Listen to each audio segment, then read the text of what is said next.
Can I ask what are these recordings used for? These are recording, then uploaded to the YouTube so that people who are not here, they are able to see it also.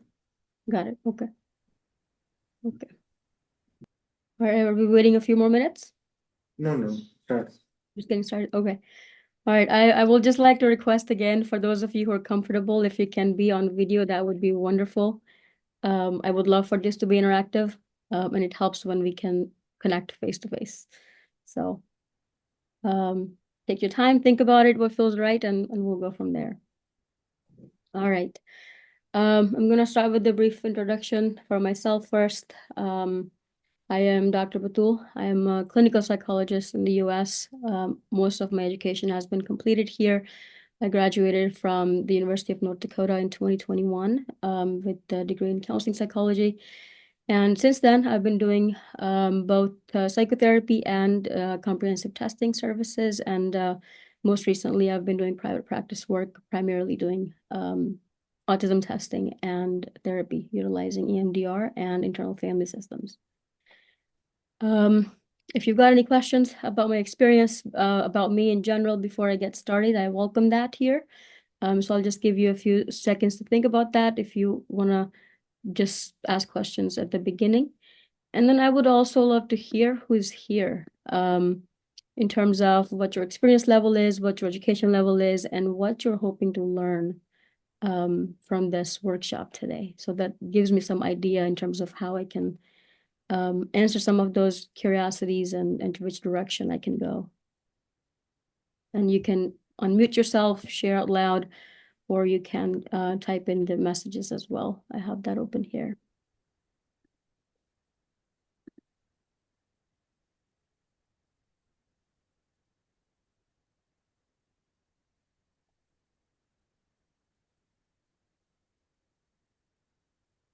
I'm not feeling chatty today.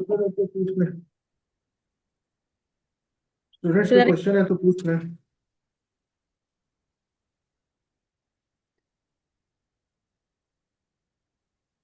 okay, well, if anything comes up later, that's completely fine. We'll go ahead and get started. All right. So I want to start with a really fun example that gives you a pretty comprehensive view of IFS in a very simple way. So I scheduled this workshop, I think it was a couple months ago, right? And I got sick and I ended up canceling it. And then I scheduled this last week and then I got sick again. And I had a part of me thinking I should cancel again. I don't know how this will go. And but then, this part is like, just cancel it. It's easier, just reschedule it. And then I had another part of me come up who's like, well, what does that mean about your reputation? Is he going to believe you if you cancel it? Are you actually sick? How will people think of me if I do that again? And so in that moment, this part was like, no, we're not canceling it. This is not happening. And anytime this part came in, and we'd be like, let's just be realistic. You cough a lot and you may not be able to speak, just cancel it. This part would come in and just shut it down and be like, no, we're not. And so that is how the decision was made in my mind to be here today and to be presenting. Now that I'm here, just an hour before or so, I was coughing a lot again. And this part was like, okay, talking to this one and being like, all right, told you should have canceled it. Now what does it mean for your reputation if you cough a lot and you can't present and you have to end early, right? We're so much for reputation, right? It's being a little bit critical. So this part is like, well, I was just thinking of it in the moment. I didn't know what was going to happen today. I was just thinking what was best at that time. And so they're, bickering back and forth. And there's me who is aware of both of these parts talking back and forth to each other. So that part, if I was doing IFS, I would have really just sat down and went inside my mind and paid attention to both of these parts, really listened to both of them, and then made a mindful decision. It might have been a different one. Except this part kind of dominated, chose whatever it did, and now here I am, and I don't know how this will go. And this part of me is really worried. So in the most simplest form, this is internal family systems. So what this means is that we're not of one mind. We have multiple thought processes going on, different things happening, different dynamics, confusion, conflicts. And then there's one of us who observes all the mental activity. And when we can develop a relationship with the part who observes all the mental activity and helps those little parts that are going back and forth about different things, it can act like a parent. It can act like a leader to these smaller parts and help them stay regulated. Is this making sense? Yes, it does. So, in a nutshell, that's internal family systems. Simple, right? All right, so Maratib, I'm going to close my chat. If people have any questions, let me know. All right, if you notice anyone raising hands, will you do that? Yeah, I will do that. Perfect, thank you. All right, I'm going to share my screen here.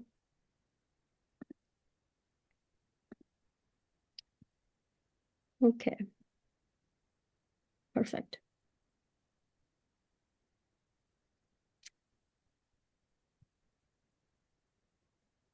Okay, so before we dive a little bit deeper into the IFS model, I'm going to first talk a little bit about neuroscience. That's at the foundation of internal family systems.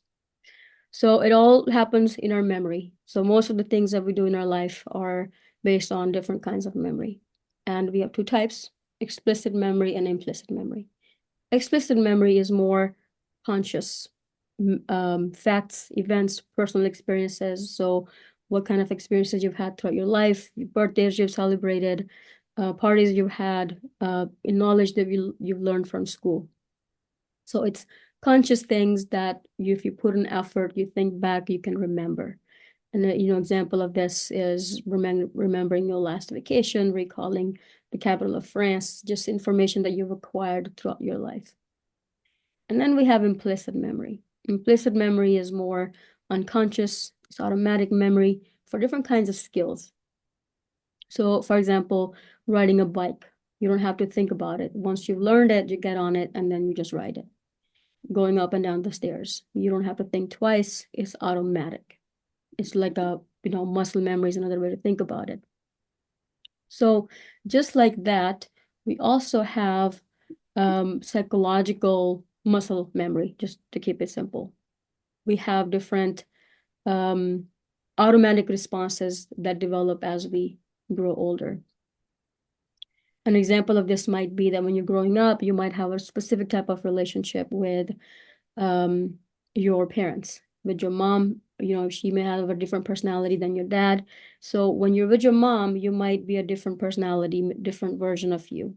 Versus when you're with your dad, you might be a different version of you depending on his behaviors, his attitude, his mood. And then the you who show up with your parents might be different from how you are with your friends. And that might be different from how you are with your teachers, with your colleagues. And so we have in our mind these different kinds of ways, different states of showing up in different situations in our life. And that becomes automatic over time. So just like we have physical muscle memory, that's automatic, we have psychological memory, that is automatic. All right, let me check if there's anything else I want to add here. Okay. All right, before we go any further, I'm going to stop sharing my screen here and I want to help you guide you through a kind of a meditation. Let me open that here. So wherever you are, you don't have to close your eyes necessarily, but just take a moment. And I want you to notice your breath. Just notice the flow of your breath, ease and difficulty, how it's flowing.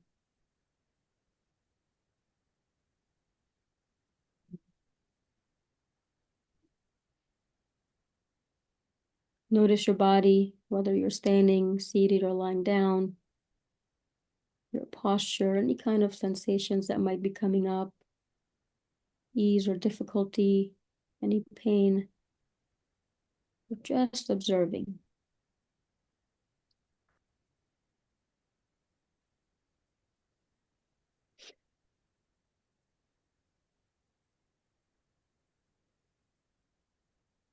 As you're doing that, so also notice what's happening inside your mind. Different kinds of thoughts might be happening. Different kinds of memories might be coming up, different emotions might be coming up. Just observe and see what's present.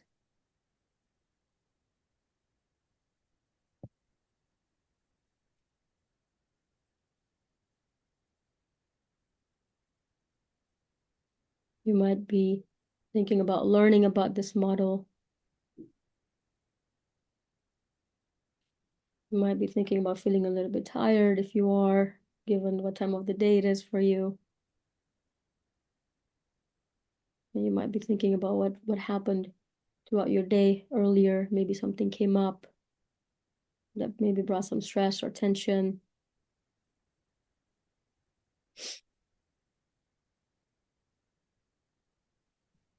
Just observe and just notice how there is a version of you who can witness all the activity happening inside your mind and inside your body.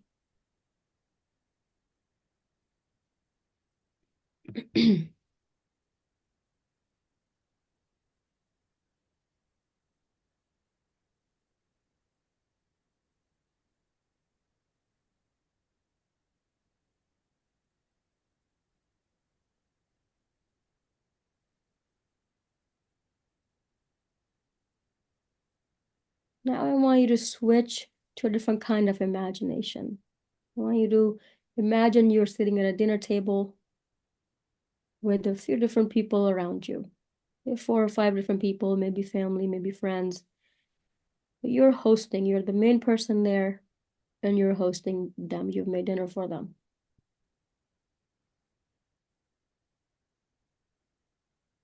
And you're there to listen to them, make sure they're comfortable, make sure they have what they need. You're just present with them, entertaining them, paying attention to them.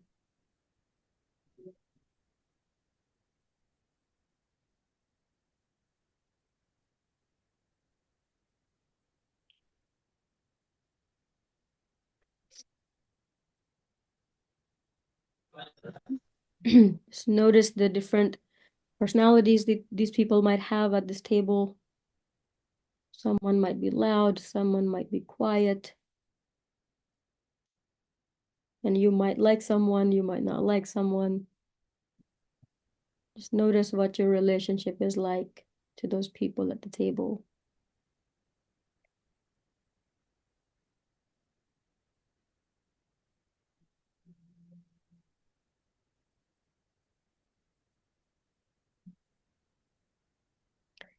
Now I'm going to bring in a twist. Imagine that these people at the table are different parts of you. Maybe parts of you who worry, parts of you, maybe you are sad, parts of you who have too much going on or too overwhelmed and think too much. Just like the example I gave at the beginning, just notice different states of your mind as seated on that table and you're observing them. Parts of you who like to learn, that part sitting at the table. Part of you who might be worried about what happened earlier today or what's to come tomorrow. Maybe a sense of overwhelm, seated at that table as a separate person.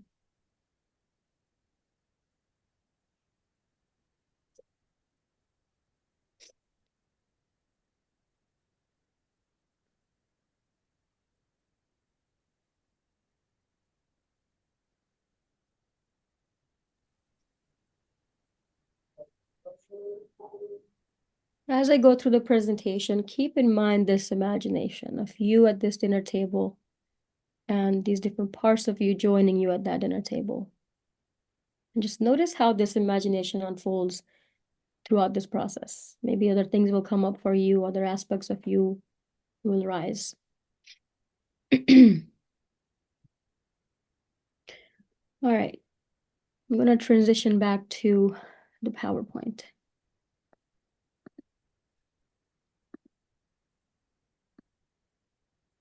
Okay. So as we're born, if you notice children, they're very carefree. They're confident. They do whatever they want to. They're in the present moment. They cry when they feel like it, when they need to get their needs met. They're happy. They laugh. They run around naked, carefree, not really worried about what everybody else thinks about them, just themselves. And then as they grow older, social conditioning starts. Okay, it's not okay to be loud when we have guests in the house. When you go to school, you have to dress up a certain way. When you go to someone else's house, here's how you sit and eat.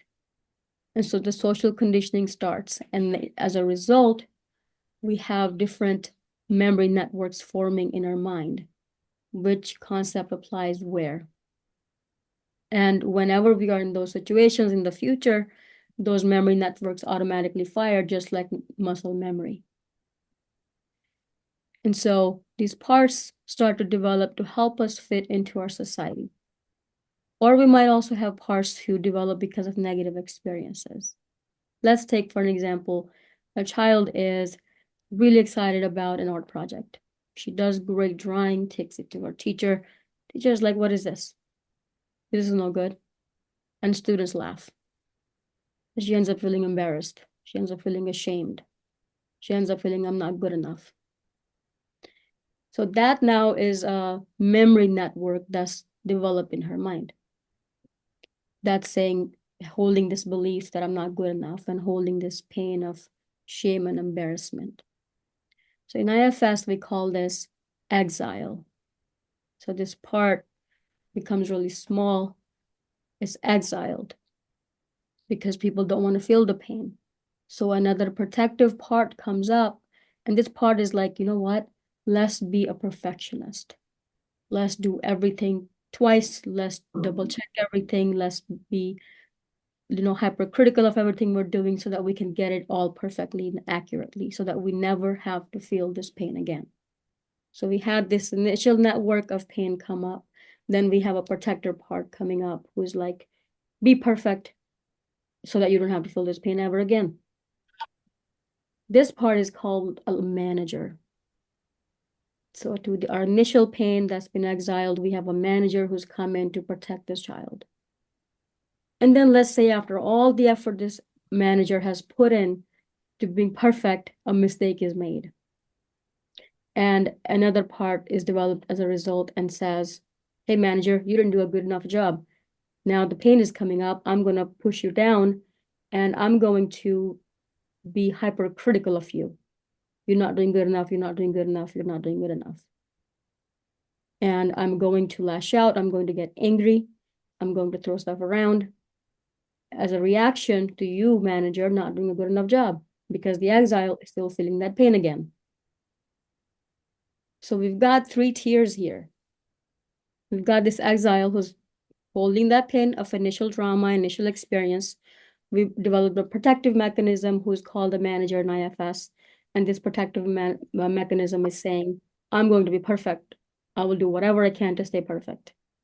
And then also we have a third one come up, a firefighter. When things are not perfect, it lashes out, it gets angry, it gets violent as a reaction to things not being the way they should be in order to prevent that pain.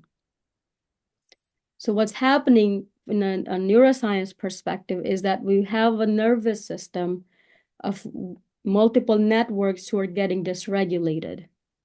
And they're going back and forth fighting, trying to regulate the system.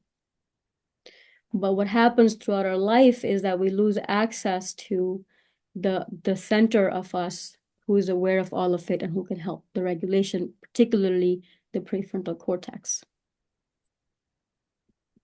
I want to stop here again and check for understanding and any kind of confusion, any kind of questions, because the rest of the presentation is going to build on this. And if you're not getting it, then I'll try to explain it in a different way.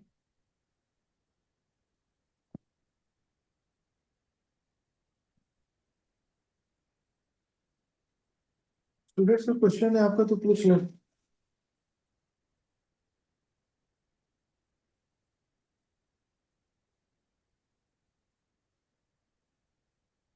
Student mic unmute करके पूछ लो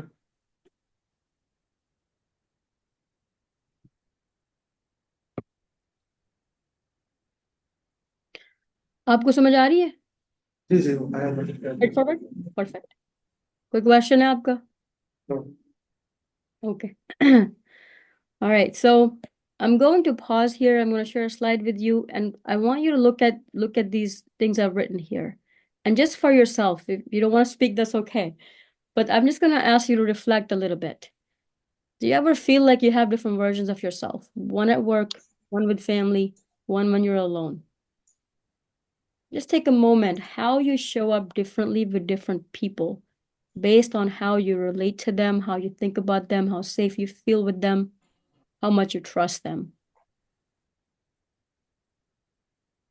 Or do you have people you experience in your life? They tend to be one way with you alone, but when you're in a group setting, they become someone else around others. I'm going to pause here and just let you just take this in.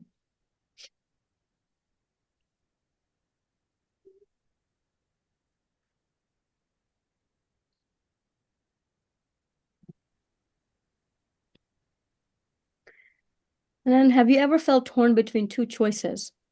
Like part of you wants to relax, but another part feels guilty for not being productive.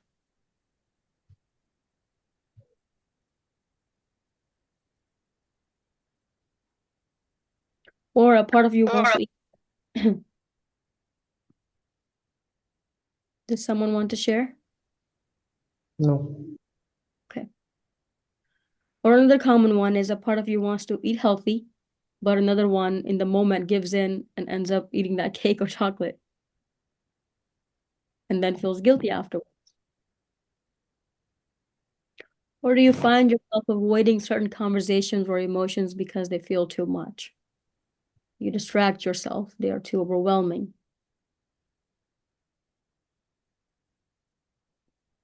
And a form of distracting would be throwing yourself into work, being on social media, scrolling through TikTok, just avoiding thinking about anything.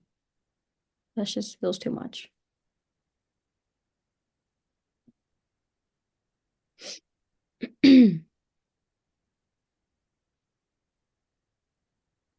A quick question here. I'm noticing it says the 7 minutes are left. Yeah, it's actually free version of Zoom. It has 40 minutes time limit. After that, we start another meeting with another link. Got it. Do you want me to create a link so that we don't have to end over and over? Yeah, yeah, you can do that. I can, so when it stops, I will send you a link, okay? Can you message me your email? I won't be able to do it on the phone. Yeah, can you message me your email in WhatsApp? Yeah, yeah, we'll do that. Right. And then you can share that with everyone. Yeah. I got confused. I thought maybe I didn't have enough time for the presentation. Okay. All right, so I hope you've had some time to kind of reflect and make sense of this, and I hope it is making sense because you guys, it really is much better if you're interactive, but obviously it does depend on your comfort level and many of you are fasting too. All right. Actually, before I go there, I want to share a video with you and see if it will be long enough for this or maybe too short for the time. Let me check.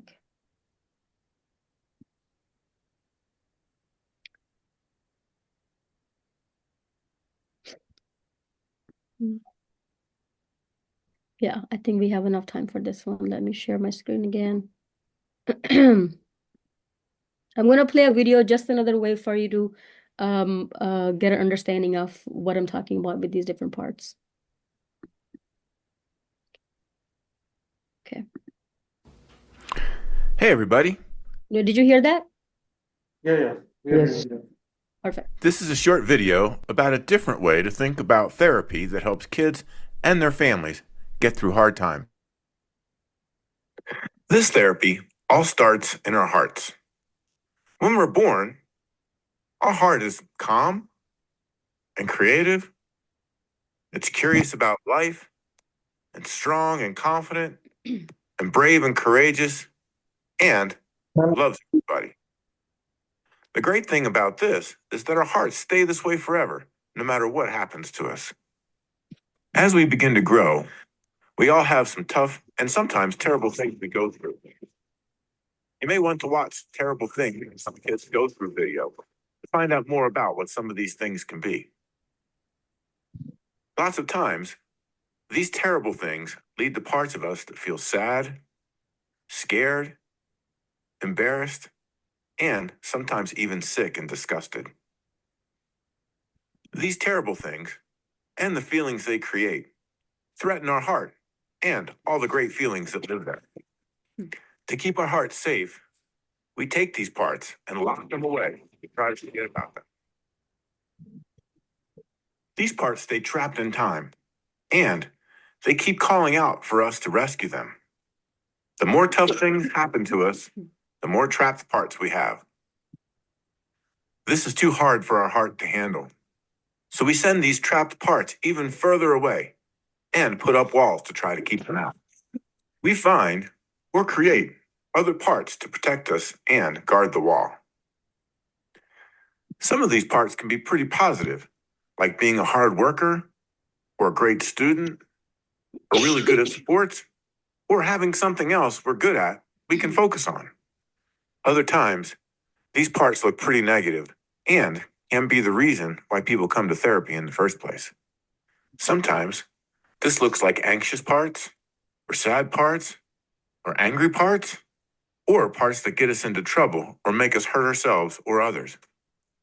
In spite of the problems they create, these parts really believe they are protecting and helping us.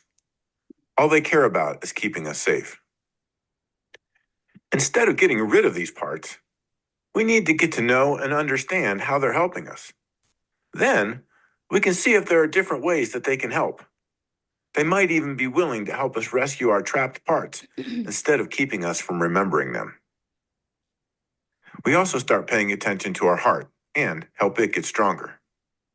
When our heart is strong enough and our protective parts are ready, we begin taking rescue missions to release our trapped parts. As our trapped parts are rescued, guarding parts don't have to work as hard. They're more free to relax or find other ways to help us. And we are free to start living more from our heart again. Together, our job is to learn about our parts and how they protect us while helping our heart grow stronger. Then, we work with our protective parts to rescue our trapped parts so they can join our heart.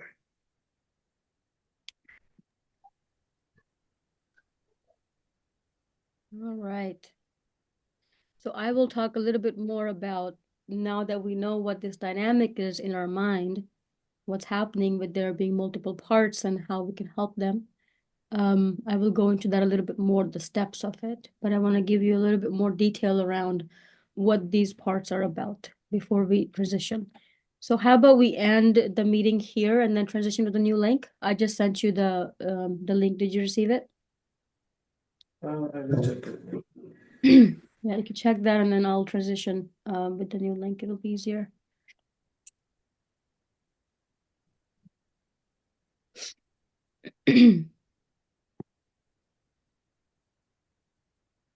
Yeah, I got it. Okay, perfect. So I'm going to leave here and then I'll see you all shortly. Okay. Okay, perfect.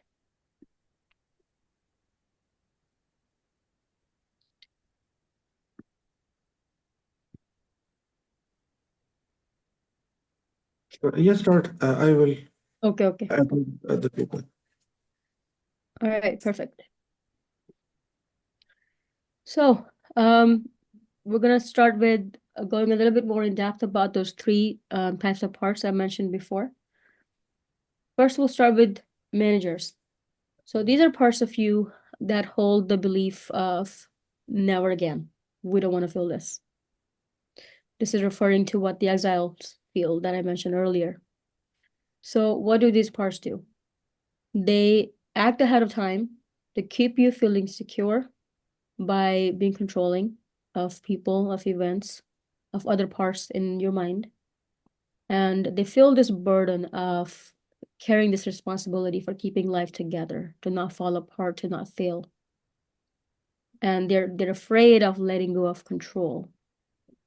And but then eventually that does lead you to sometimes have worse outcomes. But these parts don't realize that because they have a very narrow lens based on that one particular experience. And they live in the fear that the exile who initially felt that pain is going to escape. That part of you is going to be overwhelmed with those emotions again, like that overwhelm of shame. And so because of that fear, they have to take on this role to try to protect you from that sense of such a strong emotion that you don't know how to manage. And so overall protecting you against anything that's vulnerable, anything that's painful, that's dysregulating for your nervous system. So their burdens are they feel responsible, they feel guilty, they feel angry, they worry a lot, they have a lot of anxiety, they get tired a lot because they're working so much inside you. So I want you to think about your life. Take a moment and just notice if you have these thought patterns in your mind that are like this. What might be some examples of these parts who behave and act in such ways in your mind? Now, I gave the example of before of a perfectionist. Just think about how this other parts might show up in you who act like managers.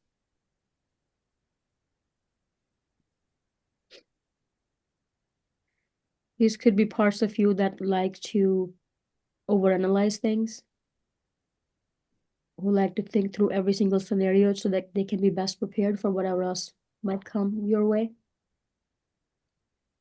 There might be parts of you like who are people pleasing, who do everything to make others happy so that you don't upset them, you don't trigger them, walk around on eggshells. Or maybe you don't take care of yourself, you don't prioritize yourself and instead focus on what others need. You might have parts who are very critical. They criticize you, they shame you into what they think you should be doing. Or parts who also can be very avoidant. They can distract you. So all these parts, they have this very good intention that they don't want you to feel overwhelmed and they don't want you to feel pain. And so they end up having these types of thought patterns and emotions that they think is helpful, but in the long run, it might not be. But that's the thing in your mind, in that neural network we talked about earlier, that neural network is firing automatically. It has a limited amount of information just based on particular types of experiences, so it doesn't see the full picture. And so it thinks it's helping to keep you protected and safe, but it ends up doing more harm sometimes. Now, next we have here, I have some examples. Fantastic. Let's go over these. So here, the particular types of examples are parts that like to overachieve. But these parts might think, if we just keep succeeding, no one will ever doubt us. And they're trying to keep you from feeling worthless, that you may have felt at some point in your life. And people pleasing, I mentioned earlier. So if I make everyone happy, we'll be safe. But that's kind of a belief that these parts hold on to. And they may have felt unloved in the past or unsafe in the past if they weren't able to meet someone's expectations. Now we have parts that like to act tough. If we never show weakness, we'll never get hurt. And this could have been a part that got made fun of in childhood. The avoidant part, if we don't think about it, it can't hurt us. So why think about it? Simple. So these parts have their own rationale based on their own experiences in terms of how they remember things, how they unfolded in the past.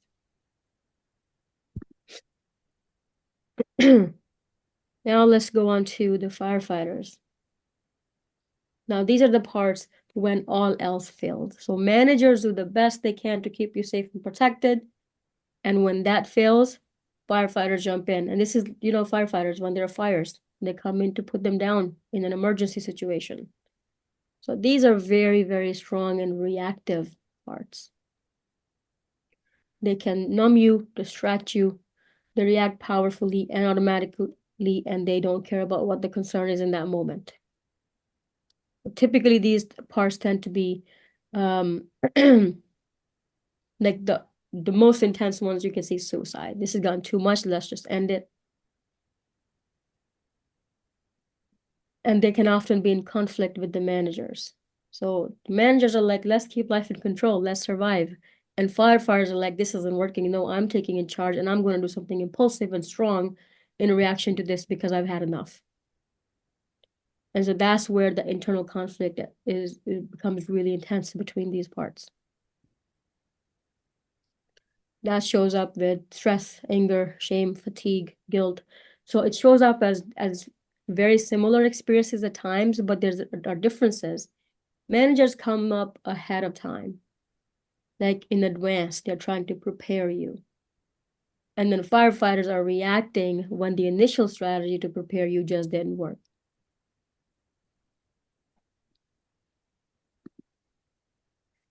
Now, exiles. I talked about this a little bit before. Oh, and I want to actually go back here again. Some examples. Parts that have addiction. You may be planning to stop using. You may know people.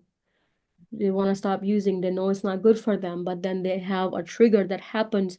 It's too much for them. They start using again. Parts that self-harm. Parts that have a lot of reckless behavior. Maybe they hurt other people. Maybe they hurt themselves. All right, let's transition to the final and third component of this, exiles. So these parts are the ones who actually initially experience the pain. So these are parts who are saying, don't forget me. So even though they feel the pain, they have kind of feeling, they have been suppressed by the system, the protectors, because they can be too much.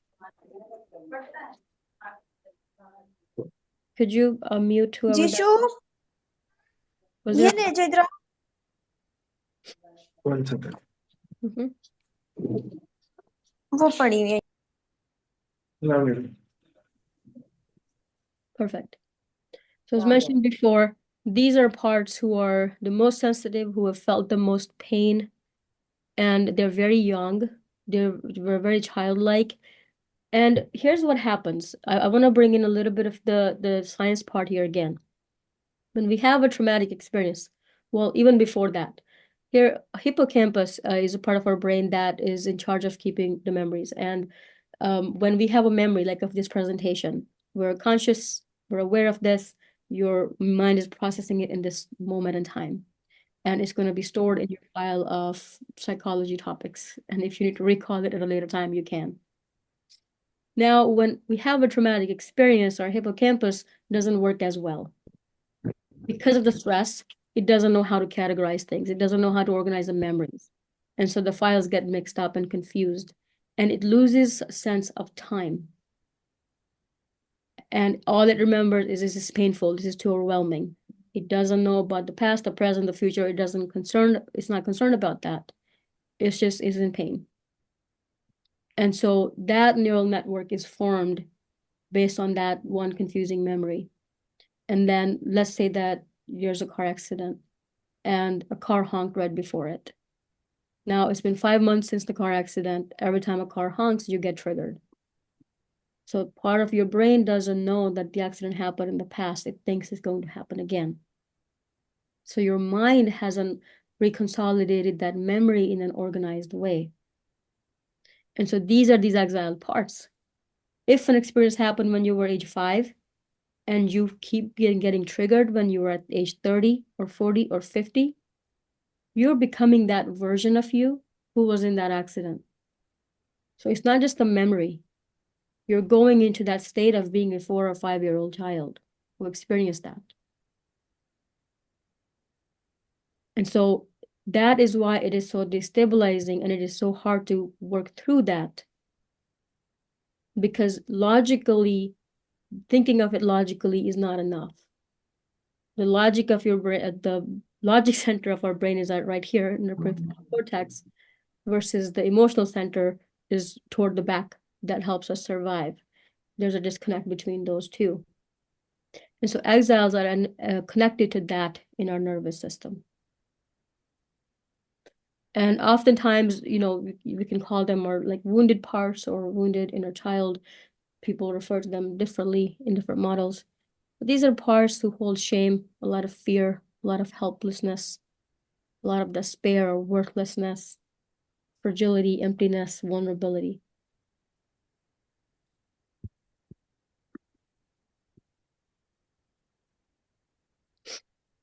Here are some examples. As I was mentioning before, let's take a similar example of a rejected teenager. The part that felt left out in middle school and now gets anxious in social situations even when no one is actually rejecting them. So the beliefs his parts might develop is if I open up, people will push me away. It doesn't feel good enough. And so it's carrying this pain of feeling left out in middle school still. You might be 30 years old, but you keep going back to that version of you. An embarrassed student, the part that got laughed at for giving the wrong answer in class. This part developed the belief, if I stay quiet, I won't look stupid. Like, makes sense to a teenager. It carries the humiliation of being laughed at for a wrong answer, carries that pain. I'm going to give you a couple minutes to look through some of the other ones, but some beliefs around I'm not enough, I'm not good enough, I'll look stupid. People will leave me, I'm vulnerable, I'm helpless. Just want you to notice the different beliefs these parts hold. I want to give you one more review of this, all right? Just the differences in the belief system here. So let's go back to the protectors. If we keep succeeding, no one will ever doubt us. If we make everyone happy, we'll be safe. If we never show weakness, we'll not get hurt. If we don't think about it, it can't hurt us. So these are very, very action-oriented beliefs to protect us. We have to act to protect us, and we develop natural, psychological, automatic impulses grounded in these behaviors. And then here, the beliefs of exiles. If I open up, people will push me away. So this is like withdrawing. It's not doing something, it's withdrawing. It doesn't feel good enough. And again, if I stay quiet, I won't look stupid. It's becoming smaller. It's withdrawing. No one will care about me. People will leave. So more of a vulnerable, helpless state. All right. This one, let me actually just skip this one I did earlier too. So now when I was earlier talking about the state of us that's aware of all the mental activity, it might be confusing if I don't go back. So let me just, yeah. So we have something called the default mode network in our mind. It's a network of interconnected brain regions that is active when our mind is at rest and is not focused on an external environment.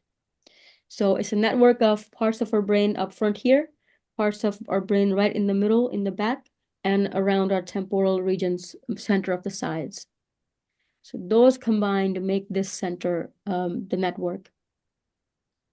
And it's involved in self-referential thinking, reflection, introspection, awareness. So when this part is active, we have a larger perspective, larger awareness. Many of you, if you've tried mindfulness activities, meditations, all of those get to activating this part of us. Now, when we are in this part, what is our nervous system going to experience? It's going to be a sense of calm, a sense of compassion, sense of just presence in the moment without judgment, without overreacting, without underreacting, just being there present. Just feeling centered and grounded. And the belief might be that I can notice my thoughts and feelings without being controlled by them. So something that helps here is imagine standing on top of a mountain, watching the weather change below. Sometimes there's a storm, sometimes sunshine, but you remain steady. You don't change. So in IFS, it's referred to as self-energy. So it's like the mountain, calm and grounded, even when emotions around it are circling back and forth. So what are some of the qualities that you might experience when you're in this grounded, calm state? So calmness, spaciousness, peacefulness, confidence, connectedness, curiosity, compassion, courage, creativity, clarity. Ma'am, what is DNF? Well-balanced DNF. Yeah, so this is what I was mentioning earlier, the default network mode. Before network. The network of interconnected regions that becomes active when we're being mindful. Right. It is consistent of different types of parts in our brain. And in IFS, it's called the self state. And so this is the self state that is aware of the activity of the exiles, the managers, and the firefighters. When we can get ourselves to be in this state by practicing and preparing and doing mindfulness activities over time, we can more easily access this state. Because see, what happens is when we're going through life, it's so busy, it's so stressful, every day in and out, we're doing things to survive. The parts are going to take over that need to help us stay protected and survived. And so we lose access to this sense of being, of this sense of being present. And so those parts are just kind of struggling on their own. And this one state of us that can regulate our nervous system, that's not present as much as it needs to be. And so when we engage in mindfulness activities and we can learn how to observe and witness all the different parts in us, then we can develop a relationship within ourselves, with ourselves, and we can help those parts regulate differently, more effectively.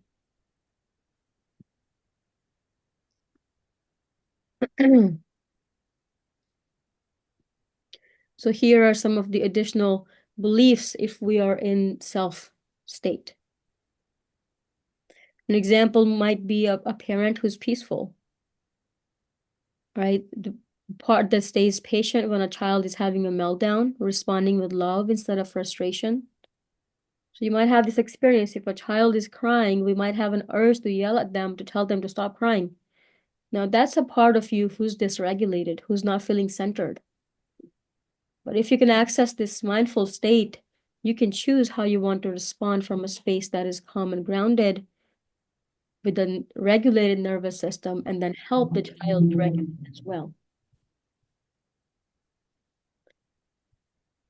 And this applies to other situations as well, not just to parenting, but this is just an example.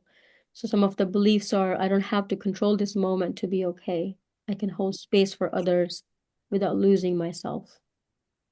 I don't need to prove my worth. I always have it. I've been through hard things before, and I'll get through this one too. And so these kinds of thought patterns are much more regulated, much more centered and calm than the ones that we talked about before. So the key here, we're coming to the main point of IFS is the more we can nurture our mind state that is centered and grounded, the more we have the ability to witness and observe what happens inside our minds with different kinds of parts. And the more we can witness and observe, we can develop a relationship with those parts. We can actually connect with them, just like you might have a dialogue with a child. You can have a dialogue with past versions of you who have gotten stuck in time, frozen in time because of the trauma. So first you can witness and connect and then develop a relationship and then get to know those past versions of you who are stuck. That act of doing that helps reconsolidate your memories that are disorganized. Is that making sense? Yeah, can you explain that again? Yes. So let me actually see what the next, all right, yeah. So the key part is that I'm going to put it just in the simplest terms. When we practice mindfulness, when we're in the present moment in a calm and grounded space, we can witness what's happening in our mind and our bodies. So remember how earlier I started with just you noticing your breath? in your body and imagining what's happening in your mind, the thoughts, the emotions, the feelings. So when we are grounded and present, we can witness all the activities that are happening in our minds and in our body, and we can relate to that activity that's happening. So let's say that, going back to that example of this part of me who said, you should not be doing this presentation, you're sick. An example would be, hey, I see you. I literally just speak to this part of me, this thought pattern, this state. I see you. I'm noticing that you're having this belief that I should have canceled this presentation. I see you. Now help me understand where you're coming from. Well, I want you to do the best that you can in this presentation. I don't want you to be coughing. I want others to be comfortable. I don't want you to humiliate yourself. So it actually might be better to cancel and do it when you're feeling better. So now I'm witnessing this part. Tell me that. Oh, okay, that makes sense. I hear you. I see that. That's a great point. Thanks for telling me. So that's an example of an internal dialogue that I'm having from a state of calm and groundedness to the part of me that's really worried that I might not perform well today. Did that clarify? Yeah, I understand that. Yeah. All right, now I'm gonna get here to how do you get to know a part? So there is a step to this. I'm gonna go over this step. So first, just like I mentioned, we notice a part that's showing up. It can be anything. Maybe you have anxiety. Maybe you have a lot of criticism or exhaustion. We're noticing that part. And then we focus on it.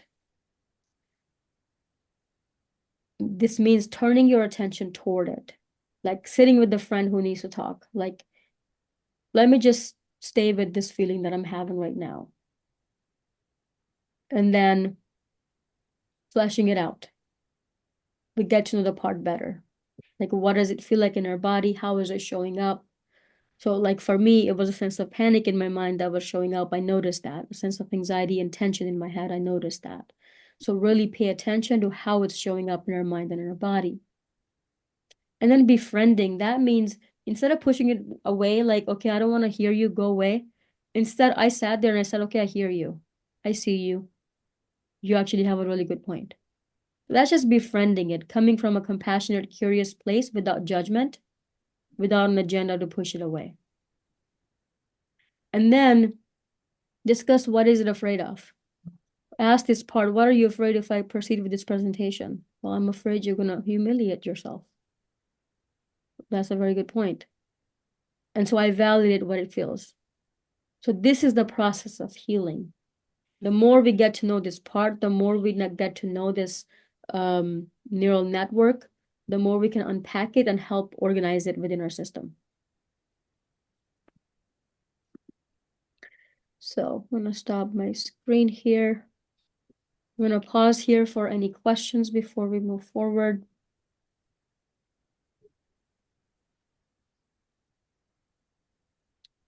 Students कोई question है तो mic unmute करके पूछो.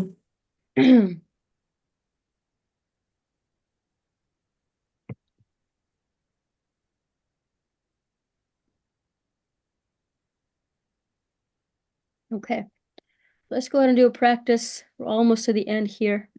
I want you to get a really good feel of it inside your system. I want you to be able to apply it. And if you're still not able to, then this will be a great time to ask me for questions before we end. All right.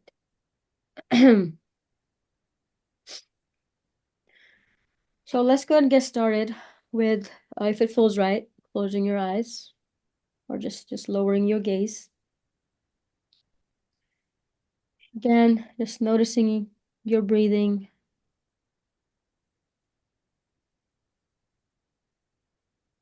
And just scanning your body head to toe. Notice what's happening. What are you sensing? What are you feeling? Any tension? Any kind of other sensations?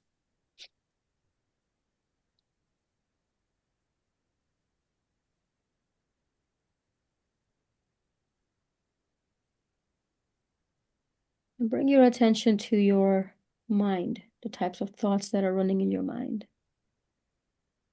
And they may be, thoughts like this presentation is going on for too long. When is it ending?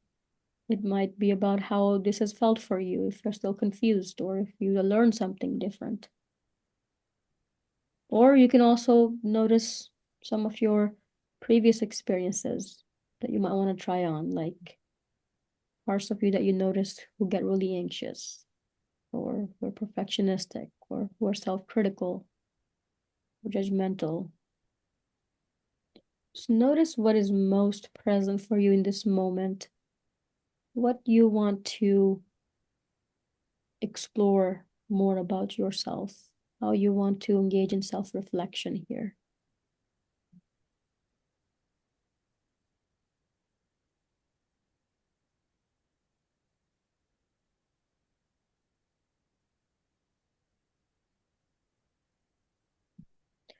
And I want you to choose a part. Choose one train of thought that has a clear theme of maybe anxiety, of criticism, of judgment, of sadness, of people pleasing, of overworking, of many of the examples that I gave earlier. Just choose something that you resonate with, that feels true for you in your mind.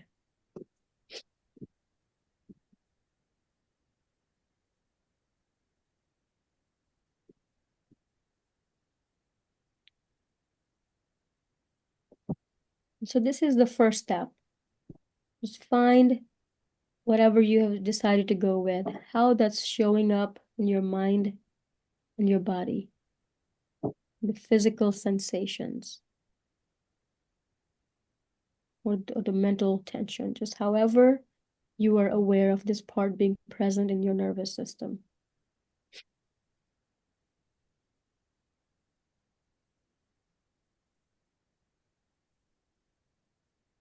The second part is, what is the experience of presence like with this part?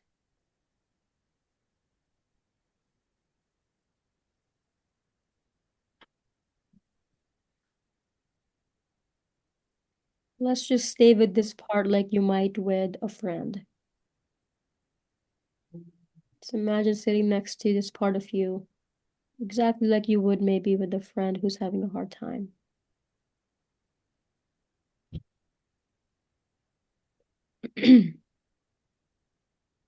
And how do you feel toward this part?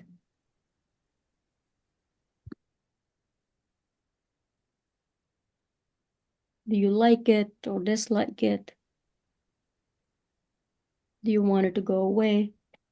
Do you want it to do things differently? How are you relating to this pattern of your life, to this part of you?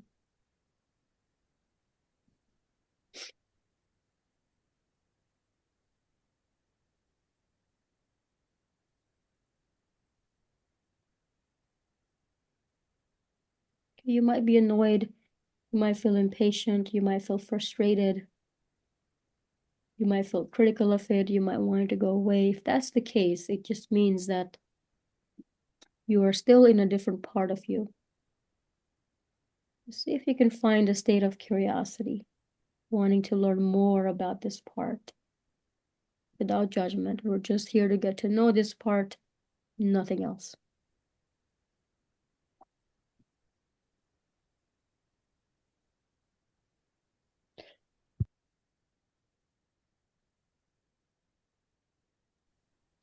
And I'm going to give you a list of questions to ask this part. It's like interviewing someone. So let's interview this part. What do you do in my mind?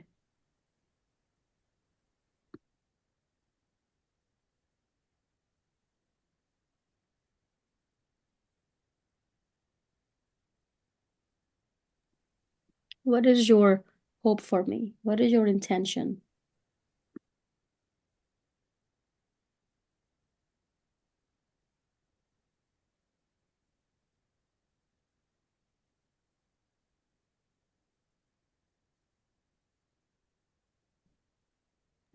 How do you try to help me? How do you try to keep me safe?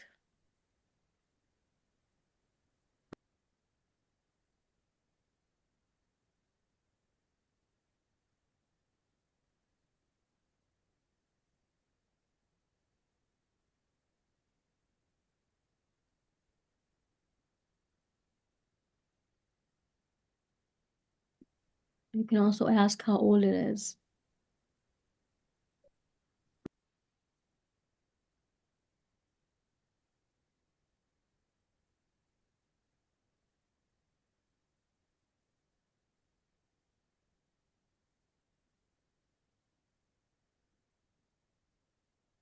You can ask any other questions that come to mind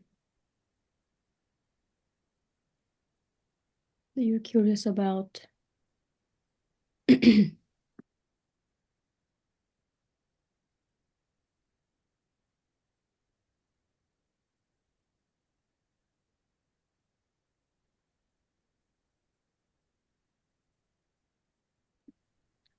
Take a few more moments as we wrap up here. When you have time, you can come back and explore more.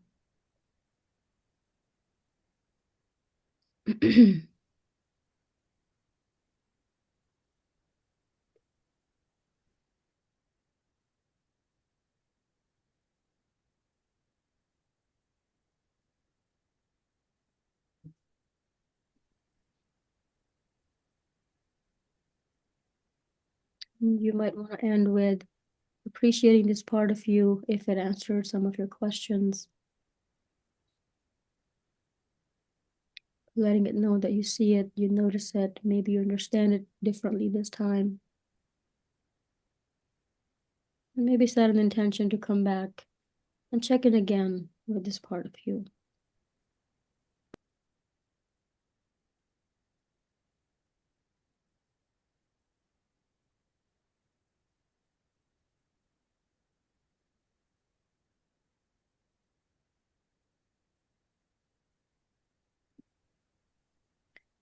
All right, let's go ahead and pause here.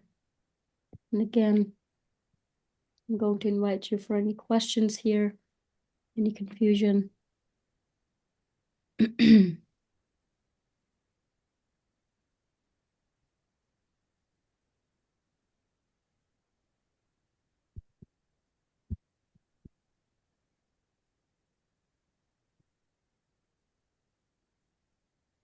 All right, I'm not seeing anything in the chat here.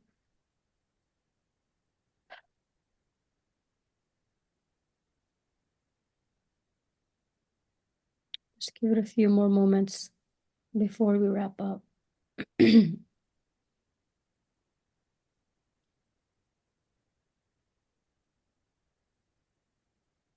I will say that there are very helpful videos on YouTube if you want to learn more about this. There are demonstrations of therapy as well. And this is something you can completely do on your own. I was actually doing this. I used to meditate a lot, and I just naturally fell into this model before I even knew what this model was about. It's a very effective healing approach for you to develop awareness of yourself, to help you work through some of the traumas and stuckness in your life. So I encourage you to visit YouTube, and there's just so much that you can learn from there. I find it very interesting and it is actually very calming for me, calming my anxiety. But that's a fact that you asked just to do. Your voice is cutting in and out. It was hard to understand. मैं ये कह रहा हूँ कि जो आपने अभी exercise करवाई है इसकी वजह से मैं काफी काम फील कर रहा हूँ. Mm-hmm. Yeah. Yeah. So this is the state that we want to be the foundation of internal work, of the parts who who can feel like you're calm and they can open up to you. Yeah. Mhm.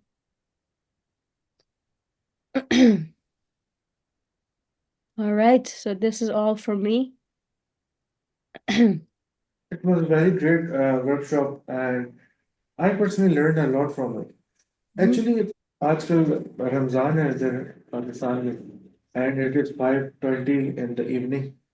So लड़कियों ने बनानी होती है इफ्तारी. Yeah. So that's why most of them have left. But few from other regions are still here. Yeah. Yeah, well, if there's a different time you want me to come again, if there's interest, let me know. I'd be more than happy to join again. Yeah, definitely. We would love to learn more from Yeah, them. and it works much more effectively when there's more interaction and people are sharing their experiences. That way we can learn how to actually apply it and not just the knowledge of it, right? And so if we can get a little bit more interaction, maybe at a different time when people aren't fasting after this month. And if I have time, I think it would be great to do more. Yeah, great, great. Inshallah, after Eid, we can do it again. Yeah. All right. Thank you so much for the opportunity. It was nice meeting you. Yeah, thank you so much for teaching us this amazing therapy. Of course. All right. Enjoy your iftar. And someone has said, thank you so much, ma'am. Yeah, of course. All right. I will be monitoring chat, so if you all have any follow-up questions later on, let me know and I will respond. Okay? Okay. All Thank right. you so much, ma'am. I really appreciate all of what you have done for us. Yeah, of course. Khudafis. Yeah.